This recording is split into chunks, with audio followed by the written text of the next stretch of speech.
आचार्य श्री श्री रविशंकर, ये एक बहुत बड़ा नाम है। और जहाँ तक मुझे ध्यान है, हम लोग बचपन से इस नाम को सुनते आ रहे हैं। इस नाम के लिए एक असीम श्रद्धा हम लोगों के दिल में रहती है। धार्मिक दृष्टिकोण से हमारे जो भी मतभेद हों, मनभेद हों, लेकिन हमेशा एक बात हमें बताई गई या हमने देखा कि श्री श्री रविशंकर जी पूरे संसार में शांति के लिए, सद्भावना के लिए काम कर रहे हैं। रियली ये बहुत अच्छा लगता है। लेकिन कुछ दिनों पहले YouTube के ऊपर एक वीडियो देखी गई, a powerful slap by Shri Shri Ravishankar to doctor Zakir Naik. इस वीडियो क्लिप को देखने के बाद मैं बहुत दुखी हो गया। आज तक मेरे समझ में नहीं आया कि श्री श्री रविशंकर जो इतना बड़ा नाम है, इतनी बड़ी शख्सियत है, हजारों हजारों की संख्या में जिनके फॉलोअर हैं, उन्होंने इस तरह की निम्न स्तर की भाषा का प्रयोग क्यों किया। शायद कुछ साल पहले, एग्जैक्ट डेट तो मुझे नहीं मालूम, लेकिन डॉक्टर जाकिर नायक और श्री श्री रविशंकर ने एक परिचर्चा में एक साथ हिस्सा लिया, जिसका शीर्षक था concept of God in Islam and Hinduism. Doctor Zakir Naik का अपना एक कॉन्सेप्ट है, एक अपनी विचारधारा है, और उनकी जो भी विचारधारा है उससे वो बहुत ही ईमानदार हैं और बहुत ही सशक्त तरीके से अपनी बात को रखते हैं। और सबसे बड़ी बात यह है कि डॉक्टर जाकिर नायक कभी भी कोई बात पर्दे के पीछे नहीं रखते। उसे हजारों लाखों लोगों के बीच बैठकर बड़ी शान से अपनी बात को रखते हैं और आपको भी ये मौका देते हैं कि आप उन्हें काउंटर करें। वो अपनी कोई बात थोपते नहीं। इसलिए उन्होंने श्री श्री रविशंकर जी को भी आमंत्रित किया। दोनों के बीच परिचर्चा हुई। मैंने स्वयं वो परिचर्चा देखी है और मुझे नहीं लगा कि उसमें ऐसा कुछ है जिसके लिए श्री श्री रविशंकर जी को ऐसी भाषा का प्रयोग करना चाहिए था। श्री श्री रविशंकर जी ने उसमें शुरू में ये कहा कि 2.5 अक्षर प्रेम का पढ़े सो पंडित होए। ये सब कुछ ऐसी बातें हैं जो कानों को सुनने में बड़ी अच्छी लगती हैं, है ना? बड़ी अच्छी लगती हैं सब बातें कानों को सुनने में। और ऐसा नहीं कि बड़े ज्ञान की बात करी है रविशंकर जी ने कि 2.5 अक्षर पढ़े सो प्रेम का पढ़े सो पंडित होए। इस तरह की भाषाएं या इस तरह की चीजें हमारे यहाँ ऑटो रिक्शा पर और रेलवे प्लेटफॉर्म पर और बहुत सारी जगहों पे लिखा मिलता है। और अच्छा है, जिस संत ने इस बात को कही है उसने बहुत ही गरिमापूर्ण तरीके से बात कही है। लेकिन अफसोस इस बात का है कि श्री श्री रविशंकर जी को ये तो याद है कि 2.5 अक्षर पढ़े सो प्रेम का सो पंडित होए, मगर उन संतों ने और भी बहुत सारी चीजें कही हैं, वो शायद उनको याद नहीं रहा। बानी ऐसी बोलिए मन का आपा खोए, औरन को शीतल करें आपहु शीतल होए। लघुता ते प्रभुता मिले प्रभुता ते प्रभु दीरी, चीटी शक्कर ले चली हाथी के सिर धूरी। ये सभी बहुत सारी बातें। मुझे बड़ा आश्चर्य होता है कि श्री श्री रविशंकर जी जैसा आदमी जो पूरी दुनिया में प्रेम का, सद्भावना का संचार करने के लिए घूम रहा है, लेकिन जब एक छोटी सी बात अपने ऊपर आई तो इतना रिएक्टिव हो गया। अगर स्वामी जी को लगता है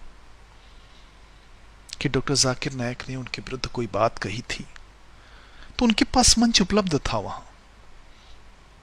उस बात का जवाब वो दे सकते थे।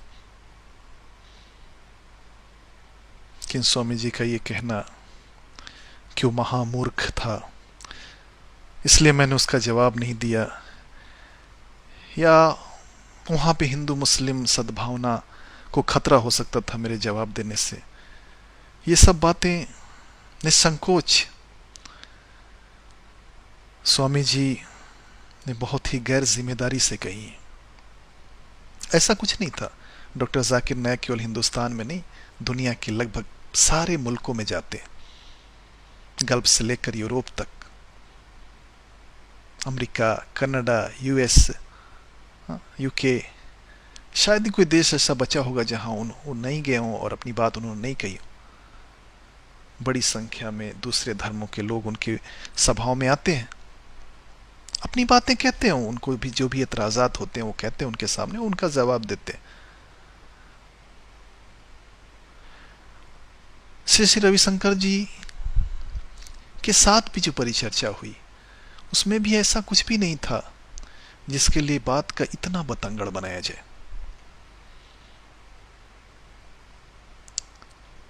रविशंकर जी ने एक किताब लिखी जिसके बारे में उस परिचर्चा में उल्लेख हुआ।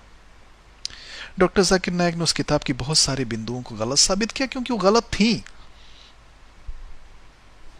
आप इतने बड़े आदमी हैं और आप इस तरह की गैर जिम्मेदारी की किताब कैसे लिख सकते हैं? उस वीडियो क्लिप में भी श्री रविशंकर जी कह रहे हैं कि मुस्लिम खाने काबा के चारों तरफ घूमते हैं, उसको सम्मान देते हैं, तो सम्मान देना और पूजना तो एक ही है। हो सकता है श्री रविशंकर जी की भाषा में सम्मान और पूजना एक हो, लेकिन मुसलमानों के नज़दीक ऐसा नहीं है।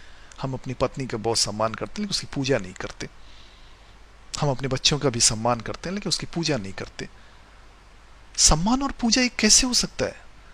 पूजा तो जो उपास्य है, जो आराध्य है, उसकी की जाती है।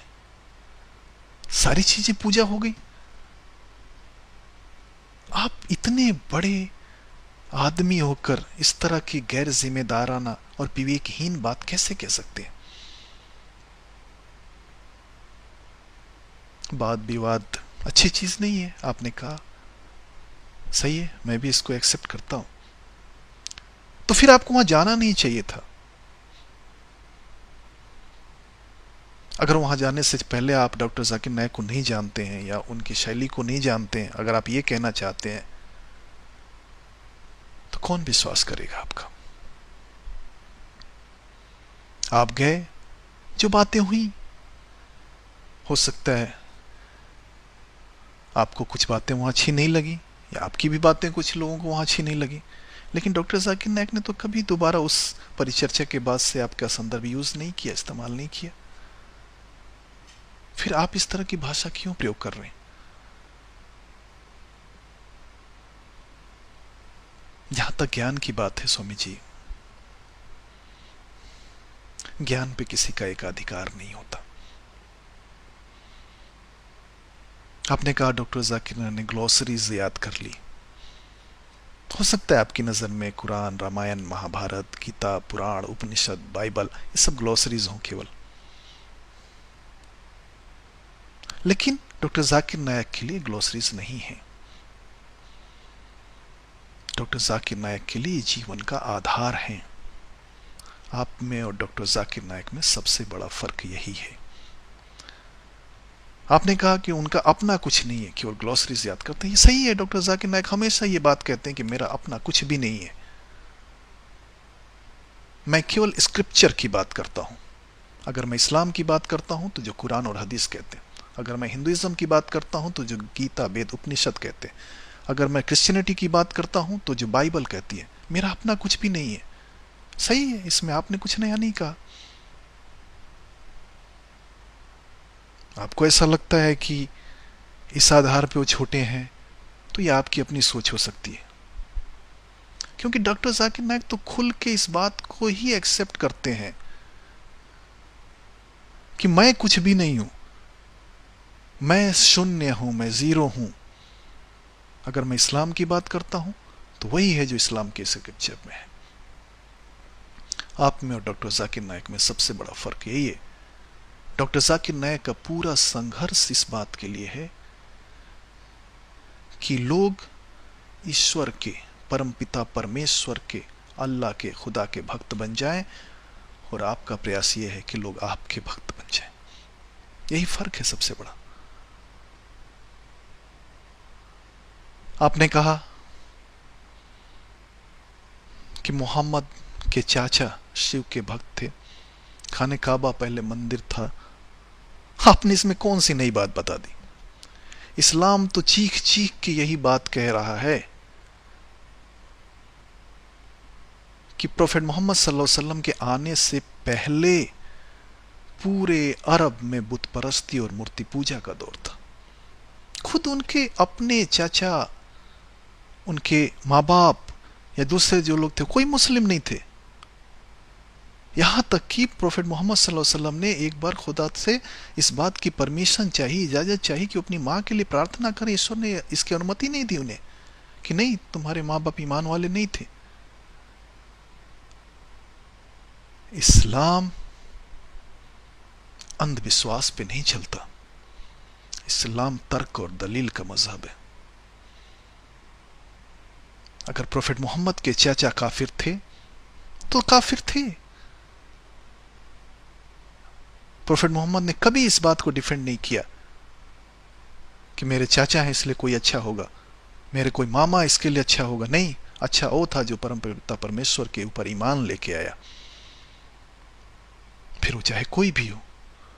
जो सल्लल्लाहु अलैहि वसल्लम के कई चाचा थे, उसमें कुछ ईमान लाए, कुछ नहीं लाए। जो लाए वो मुस्लिम, जो नहीं लाए वो काफिर, अनबिलीवर। इसमें आपने कौन सी नई बात बता दी? खाने काबा में पूरा खाना काबा मूर्तियों से भरा पड़ा था। इस्लाम इसके लिए तो आया कि उस अंधकार को मिटा के रोशनी को ले आए। आपने इसमें कौन सी नई बात बता दी? अगर प्रोफेट मोहम्मद के आने के बाद भी खाने काबा मंदिर ही रहता तो फिर प्रोफेट मोहम्मद के आने का कोई मतलब नहीं था।